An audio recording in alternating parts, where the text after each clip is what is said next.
तो आज हम ज़रा समझने की कोशिश करते हैं कि जब हम लोगों ने ट्रांसक्रिप्शन के प्रोसेस में एक mRNA बना लिया था, तो आज हम ज़रा समझते हैं कि वो जो इंट्रॉन और एक्सॉन है, हमने बात की थी कि इंट्रॉन और एक्सॉन दोनों एक दूसरे से अलग करके एक मैच्योर mRNA बनाया जाता है। उसका मैकेनिज्म कुछ किताब में लिखा हुआ है, कुछ उसकी बात कर लेते हैं। इसका आइडिया तो लास्ट टाइम हम लोगों ने डिस्कस कर लिया था। तो अब देखिए, हम लोगों ने बात की थी कि लेट सपोज ये आपके पास एक mRNA बना है और ये जो mRNA आपके पास बना है ना, ये mRNA इस वक्त ताज़ा DNA मॉलिक्यूल से बाहर निकला है। DNA मॉलिक्यूल से बाहर निकला है। मैंने आपको समझाया था कि इस मॉलिक्यूल के अंदर आपको दो तरह के सेगमेंट मिलेंगे और ये जो दो तरह के सेगमेंट आपको मिलेंगे, इनको हम इंट्रॉन्स का और एक्सॉन्स का नाम देंगे। ऐसे ही था। अब यहाँ पर इसको समझ लीजिए, अब जब बात छिड़ी गई है और किताब ने मैकेनिज्म लिखी दिया है, तो मैं आपको इसमें ना कुछ चीज़ें और डिटेल में ज़रा से ही इसको एक कॉन्सेप्ट है बड़ा इंपॉर्टेंट, वो मैं आपको इसके साथ साथ समझा देता हूँ, ठीक है। हालांकि मैं चाह रहा था कि हम उसकी बात ना करें, मगर जब इतनी बात कर रहे हैं तो फिर उसने हमारा क्या कसूर किया बेचारी ने। वो क्या कहते हैं, वो कहते हैं जहाँ सत्यानाश है वहाँ सवा सत्यानाश सही है भाई। क्या मतलब हुआ? जहाँ थोड़ी गड़बड़ हुई हुई है वहाँ थोड़ी और हो जाएगी तो कौन सी क़यामत आ रही है। चले ये लें, अब ये मैंने आपके सामने एक प्री मैच्योर प्राइमरी mRNA बना लिया है। और आप जानते हैं क्लासिकली जो है, क्लासिकली हम लोग जो ब्लैक रंग से शो करते हैं वो हेट्रोक्रोमेटिन या आपके जो इंट्रॉन्स होते हैं उनको शो करते हैं। और चलो 3 इंट्रॉन बनाए तो एक्सॉन जो काम की चीज़ है वो तो बनाए हैं। अब देखो मैं क्या करूँगा तुम्हारे सामने, मैं तुम्हारे सामने एक छोटा सा काम करूँगा और तुम्हें सारी की सारी गेम समझ में आ जाएगी, ठीक है। अब देखें, मैं इनको लेबल कर देता हूँ। मैं कहता हूँ यार ये एक्सॉन ए है, ये एक्सॉन बी है, ये एक्सॉन सी है। और लाइक इसी तरीके से मैं कह देता हूँ, चलें फ़र्ज़ करें मैं कह देता हूँ यार ये आपका इंट्रॉन 1 है, ये आपका इंट्रॉन 2 है और ये आपका इंट्रॉन 3 है। फ़र्ज़ करें। अब आप लोगों ने बात को ध्यान में रखना है कि होता क्या है कि ये बात हम लोगों ने की थी कि इस mRNA से जो हमारा प्राइमरी mRNA है, ये क्या है हमारा, ये हमारा प्राइमरी mRNA है। इसकी मदद से हम लोग क्या नहीं बना सकते हैं, इसकी मदद से हम लोग प्रोटीन नहीं बना सकते। प्रोटीन जो है सही बनेगी नहीं। तो अब क्या होता है, आपकी किताब ने उस चैनल उनके नाम लिख दिए तो उनके नाम लिख ही देते हैं। होता ये है कि आप लोगों ने ध्यान में रखना है कि जो एक्सॉन से जहाँ पर ख़त्म हो रहे होते हैं, क्या ख़त्म हो रहे होते हैं, एक्सॉन। मिसाल के तौर पर चले मैं इसकी बात कर लेता हूँ। होगा क्या कि ये जो एक्सॉन नंबर ये हमने ए लेबल किया है ना, इस जगह पर एक प्रोटीन मॉलिक्यूल आके अटैच हो जाएगा और दूसरा जो प्रोटीन मॉलिक्यूल है वो वहाँ आके अटैच होगा जहाँ पर हमारा एक्सॉन बी शुरू हो रहा होगा, इस तरीके से। सही है, बात समझ में आ रही है। अब जब ये इस तरीके से दोनों आके अटैच हो जाएंगे, अब जब ये दोनों इस तरीके से आगे अटैच हो जाएंगे तो फिर ये क्या करेंगे, ये जनाब अली इसको फोल्ड करना शुरू करेंगे। क्या करना शुरू करेंगे, इसको फोल्ड करना शुरू करेंगे। कैसे फोल्ड करेंगे, अब मैं इसको बिल्कुल सिंपल एक लाइन से ड्रॉ कर देता हूँ। ये हमारा एक इंट्रॉन, ये हो गया हमारा एक्सॉन, और उसके बाद ये जो हमारी प्रोटीन है जिनके नाम अभी मैं आपको बताता हूँ, ये इस तरीके से देखो, एक प्रोटीन इधर थी ना, ये इस तरीके से लूप बना देगी, एक इस तरीके से एक लूप बना लेगी और ये आपकी दूसरी प्रोटीन जो है वो यहाँ आ जाएगी इस तरीके से, ठीक है। और उसके बाद फिर क्या होगा, उसके बाद फिर आपका ये एक्सॉन आ जाएगा, फिर आपके पास क्या आ जाएगा, फिर आपका इंट्रॉन आ जाएगा और फिर क्या आ जाएगा आपके पास, आपका एक्सॉन आ जाएगा। बात समझ में आ रही है नहीं हो रही। तो अब ये जो लूप बन गया ना, इस लूप को आप स्प्लाइसिंग लूप कह देते हैं। क्या कह देंगे इसको, स्प्लाइसिंग लूप। और ये जो प्रोटीन जो ये काम करवा रही है, ये प्रोटीन जो मैंने यहाँ पे लिखी हैं, ये आपकी small nuclear ribosome binding protein है ना। आप ध्यान में रखिएगा, इनको शॉर्ट फॉर्म में स्नर्व्स कहते हैं। इनको शॉर्ट फॉर्म में क्या बोलते हैं? इनको शॉर्ट फॉर्म में ऐसे पढ़ते हैं, स्नर्व्स। क्या पढ़ते हैं इनको? तो आप ही किताब में इसको ऐसे ही लिखा हुआ है ना, small nuclear ribosomal binding protein वगैरह वगैरह ना, क्योंकि ये mRNA के ऊपर बाइंड हुई हुई है ना। तो ये राइबोसोमल RNA के ऊपर या आपके जो mRNA है उसके ऊपर बाइंड हुई हुई है। तो इनको ये लिखते ऐसे हैं मगर पढ़ते इनको ऐसे हैं, स्नर्व्स। इस तरीके से इनको पढ़ते हैं। तो ये आप इसको ध्यान में रखिएगा।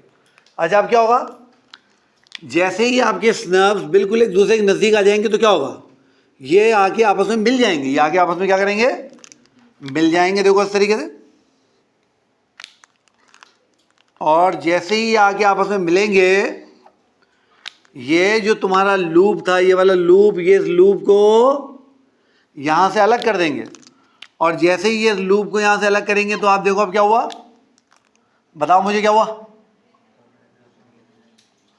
बताएं क्या हुआ। अब देखो यहां पे कितने एंट्रॉन थे, 1 2 3। उनमें से एंट्रॉन नंबर 2 को यहां से रिमूव कर दिया गया। एंट्रॉन नंबर 2 को यहां से रिमूव कर दिया गया। तो इस तरीके से ये जो आपके प्रोटीन थे, वो प्रोटीन अभी तक यहाँ पर अटैच मौजूद होंगे इस जगह पर। इस तरीके से आपका जो आपका प्राइमरी mRNA है, उस प्राइमरी mRNA के अंदर से क्या किया जाएगा, जो इंट्रॉन होंगे उनको निकाला जाएगा। अब हमने एक इंट्रॉन निकाला ना, उसके साथ ही यहाँ अटैच हो जाएंगे इस जगह पर। तो फिर ये क्या करेंगे आपको पता है, ये इसका लूप बना देंगे, इसको बाहर कर देंगे। इसी तरीके से कहाँ अटैच हो जाएंगे, इस जगह पर। इस तरीके से इसको लूप बनाएंगे, उसको बाहर निकाल देंगे। तो इस तरीके से ये जो आपके स्नर्व्स हैं, ये स्नर्व्स क्या करेंगे, जितने भी आपके क्या हैं बेटा, आपके इंट्रॉन्स हैं, उनके अटैच हो जाएंगे और अटैच होकर सारे इंट्रॉन्स को यहाँ से बाहर निकाल देंगे। और जब सारे इंट्रॉन यहाँ से बाहर निकल जाएंगे, यानी ये एरो ऐसे बनेगा कि ये स्टेज नंबर 1, ये स्टेज नंबर 2। अब ये स्नर्व्स आपके ना यहाँ जाके अटैच हो गए। तो अल्टीमेटली क्या होगा, आखिरी स्टेप के अंदर ये आपके पास एक आपका RNA होगा जो यकीनन छोटा RNA होगा। और ये छोटा RNA आपके ये तीनों जीन्स A, B और C जीन के पार्ट जो है वो कंटेन करता हो। तो इस प्रोसेस से आपने क्या किया, इस प्रोसेस से आपने जो इंट्रॉन्स है वो इस प्रोसेस की में से बाहर निकाल दिए। अब ये आपका क्या है, अब ये आपका मैच्योर mRNA है। ये क्या है आपका मैच्योर mRNA, ठीक है। और ये क्या था हमारा, प्राइमरी या इमैच्योर mRNA। तो अब ये काम किसकी मदद से किया जाता है, ये काम स्नर्व्स की मदद से किया जाता है। किसकी मदद से किया जाता है, स्नर्व्स की मदद से। ये बात समझ में आ गई, ये बात समझ में आ गई, सबको समझ में आ गई है, कोई सवाल? शाबाश। क्या ये सारी कार्रवाई न्यूक्लियस में हो रही है, सब न्यूक्लियस में होंगे सारे। ये पूरी कार्रवाई कहाँ चल रही है, न्यूक्लियस में। क्यों? क्योंकि ट्रांसक्रिप्शन का प्रोसेस कहाँ हुआ था, न्यूक्लियस में। तो अभी ये सारी कार्रवाई कहाँ हुई है, ये न्यूक्लियस में चल रही है पूरी कार्रवाई। हाँ, डिग्रेड हो जाएगा, तोड़ दिया जाएगा। इंट्रॉन्स जो होते हैं, इंट्रॉन्स आर डिग्रेडेड को आसानी से आप समझ लो, digested, degraded by endonuclease enzymes. Nucleus के पास बहुत सारे एंजाइम होते हैं, इनको कहते हैं एंडोन्यूक्लियस। वो एंडोन्यूक्लियस को न्यूक्लियोटाइड में तोड़ देते हैं और फिर वो न्यूक्लियोटाइड बाद में सेल इस्तेमाल करेगा कोई नया प्रोडक्ट बनाने के लिए।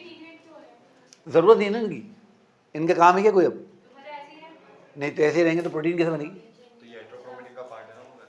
सही है ना, बात समझ में आ गई है। तो ये एंडोन्यूक्लियस क्या करेगा, इसको डिग्रेड करके न्यूक्लियोटाइड में तोड़ देगा। भाई ये न्यूक्लियोटाइड की चेन थी ना, छोटी सी चेन तो थी, तो ये उसको तोड़ देगा, न्यूक्लियोटाइड फ्री कर देगा। वो न्यूक्लियोटाइड सेल बाद में इस्तेमाल कर लेगा कोई और चीज़ बनाने के लिए, डीएनए बनाने के लिए या आरएनए बनाने के लिए। क्योंकि डीएनए आरएनए तीनों में, दोनों में तीन चीज़ें तो सेम है ना, एडेनिन, साइटोसिन और गुआनिन। थायमिन और यूरेसिल के फर्क है ना सिर्फ। ठीक है, समझ में आ गई बात। तो ये स्प्लाइसिंग लूप बन गई। अच्छा, ये जो कॉम्प्लेक्स बना ना, जब ये दोनों स्नर्व्स आपस में मिल गई तो इसको कहते हैं स्प्लाइसोसोम। क्या बोलते हैं इसको? स्प्लाइसोसोम बोलते हैं इसको। तो बस लिखा है तो इतना। अच्छा यहाँ पे देखो, मैं तुम्हें मज़े की बात बताता हूँ। ये हो गया, ये हो गया। तुम्हें पता है, अब देखो मैं तुम्हारे सामने एक काम करता हूँ, तुम ज़रा देखना ध्यान से। इधर देखो, अब जब इसकी बात हो ही रही है तो इसकी थोड़ी सिग्निफिकेंस भी समझ लेना। इधर देखे, फर्ज करें कि ये मेरे पास एक जीन है, मैं इस जीन में, चलो फर्ज करो मैंने ये 5 इंट्रॉन बना लिए हैं, और 5 एक्सॉन, और 5 एक्सॉन के बीच में 4 मैंने इंट्रॉन बना दिए। ध्यान से समझनी है बात ये। और देखो मैं अब इनको लेबल करूंगा। मैं क्या करूंगा अब इनको? मैं इनको लेबल करता हूं। मैं इसको कहता हूं जी ये 1 है, ये 2 है, ये 3 है, ये 4 है। ठीक है। और एक्सॉन मेरे पास कौन कौन से हैं? एक्सॉन मेरे पास है A, B, C, D और E। ये जो प्रोसेस तुम देख रहे हो, तुम्हारे ख्याल में प्रोसेस में क्या होना चाहिए बताओ मुझे? तुम्हारे ख्याल में प्रोसेस में हमें 1 रिमूव कर देना चाहिए, 2 रिमूव कर देना चाहिए, 3 रिमूव कर देना चाहिए, 4 रिमूव कर देना चाहिए, ऐसे ही है। तो एक तरीका तो ये है इसको रिमूव करने का कि हम क्या करें, कैसे रिमूव करें? ऐसे रिमूव करें, इस नर्व्स को इस्तेमाल करें, इन स्मॉल प्रोटीन्स को इस्तेमाल करें, और ये जो हमारे पास इतना बड़ा एमआरएनए है ना, इसको ऐसे करें, ये ए पार्ट हो गया, इसके बाद बी पार्ट हो गया, सी पार्ट हो गया, डी पार्ट हो गया, ई पार्ट हो गया। ऐसे हो सकता है ना? और आइडियली ऐसे ही होना चाहिए, है ना? Fine enough. ये इसको करने का एक तरीका है, ये तो करने का एक तरीका है। कभी कभी सेल क्या करते हैं, कभी कभी सेल जो ये स्नब होती है ना, अब फर्ज करो उनको एक स्नब उन्होंने लगाई कहाँ पर?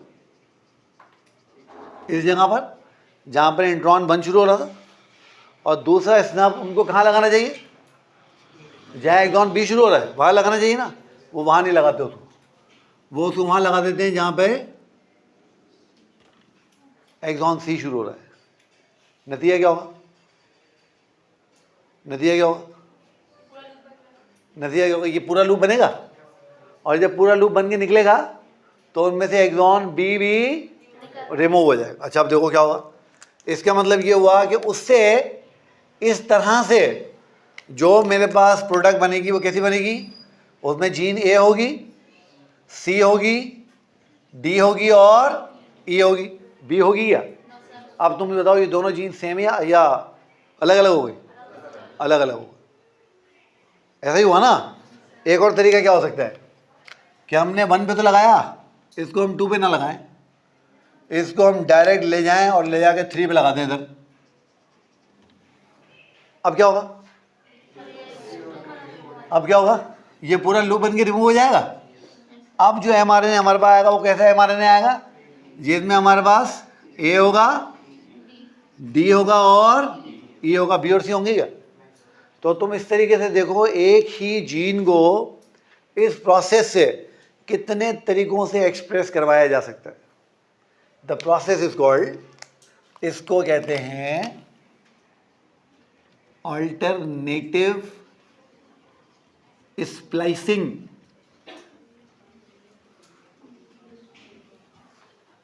इसको क्या कहते हैं? Alternative splicing. यानी आप एक जीन को अल्टरनेटिवली स्प्लाइस करके एक ही जीन से डिफरेंट तरह के प्रोडक्ट बना सकते हो। आप एक जीन को क्या करके, शाबाश, सिलेक्टिवली स्प्लाइस करके एक ही जीन से, देखो 3 प्रोडक्ट तो मैंने तुम्हारे सामने बना दिए हैं। मैं इसके परमुटेशन बनाऊंगा तो कितने कॉम्बिनेशन बनेंगे इसके? कितने कॉम्बिनेशन बनेंगे? अगर मैं इन 4 एक्सॉन्स को मुख्तलिफ एंगल से रिमूव करूंगा तो कितने कॉम्बिनेशन बनेंगे इसके? 100 से ज़्यादा बनेंगे मेरे ख्याल। वो परम्यूटेशन का फार्मूला लगता है ना, तो परम्यूटेशन का फार्मूला लगाओ उसके ऊपर। मेरे ख्याल है इसके अंदर 9 कंपोनेंट है ना, तो जब 9 कंपोनेंट को हम अल्टरनेटिवली स्प्लाइस करेंगे तो जो सीक्वेंस हमारे बनेंगे वो 100+ बन जाएंगे मेरे ख्याल है। ठीक है, बात समझ में आ गई? इसमें तो कोई मतलब, कोई सवाल? शाबाश, कोई भी सवाल? कोई सवाल नहीं है? नहीं, इसका मैं भी म्यूटेशन के कहाँ बीच में आ गया हूँ? नहीं, वो डीएनए में होगा ना, ये तो आरएनए की बात हो रही है सारी। आरएनए के अंदर अगर कभी बेस पेयरिंग में गड़बड़ हो जाए ना तो वो ज़्यादा फिक्र की बात नहीं होती। क्यों नहीं होती? अगर डीएनए के अंदर बेस पेयरिंग में गड़बड़ हो गई तो हमने कहा म्यूटेशन हो गई, तबाही मच गई, ये हो गया वो हो गया। आरएनए में मसला क्यों नहीं है? जेनेटिक मटेरियल है ना। आरएनए अगली जनरेशन में तो थोड़ी जाएगा, डीएनए जाएगा।